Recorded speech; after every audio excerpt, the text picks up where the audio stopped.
अक्षर सुधारण्यासाठी सर्वात मोठं आणि प्रेरणादायी उदाहरण म्हणजेच राष्ट्रसंत तुकडोजी महाराज.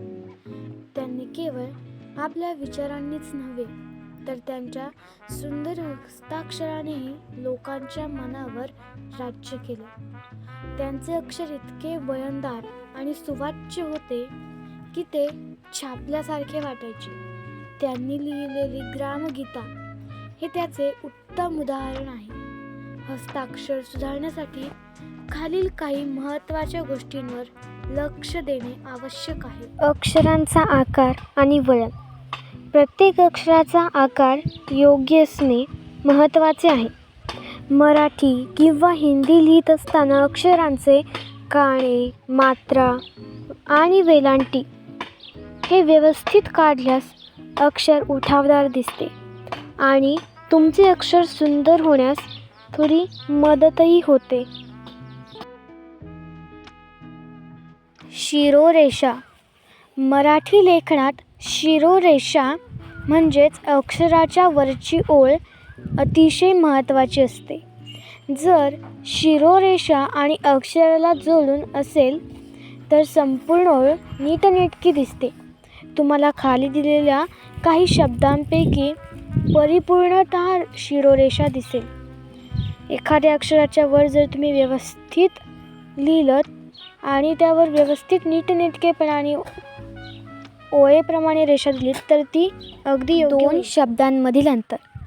2 शब्दांमध्ये आणि 2 अक्षरांमध्ये ठराविक अंतर ठेवा. जास्त गर्दी केल्यास किंवा खूप लांब लिहिल्यास हस्ताक्षर खराब दिसते. तुम्हाला खाली काही उदाहरणे दिलेली आहेत. सुंदर हस्ताक्षर म्हणजे योग्य अंतर आणि खराब हस्ताक्षर म्हणजे अयोग्य अंतर. 2 तक्त्यांमधील विशेष न करून तुम्ही व्यवस्थित अक्षर लिहा. लेखणी पकडण्याची सुयोग्य पद्धत. पेन किंवा पेन्सिल खूप घट्ट धरू नका. हात मोकळा सोडून लिहिल्यास अक्षरांना नैसर्गिक वळण मिळते. तुम्हाला खाली 2 तक्त्यांमध्ये अयोग्य पद्धत आणि योग्य पद्धत दर्शवली आहे.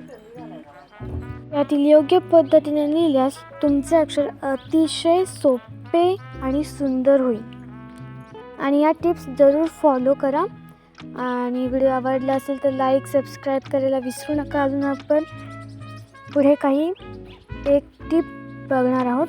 त्या अगोदर सबस्क्राईब करा आणि कमेंट करा पार्ट 3साठी आणि आणखी कोणत्या अभ्यासक्रमाचे व्हिडिओ हवा असेल तर. तुमचा अक्षर सुधारण्यासाठीचा शेवटचा सराव म्हणजेच दररोजचा सराव. हस्ताक्षर ही एक कला आहे जी सरावानेच विकसित होते. दररोज किमान 15 संथ गतीने आणि लक्षपूर्वक सुलेखन करण्याचा सराव करा. सुरुवातीचे हस्ताक्षर जे तुमचे नेटके नसायचे ते सतत सरावानंतरचे सुलेखन अगदी व्यवस्थित नीटनेटके असेल.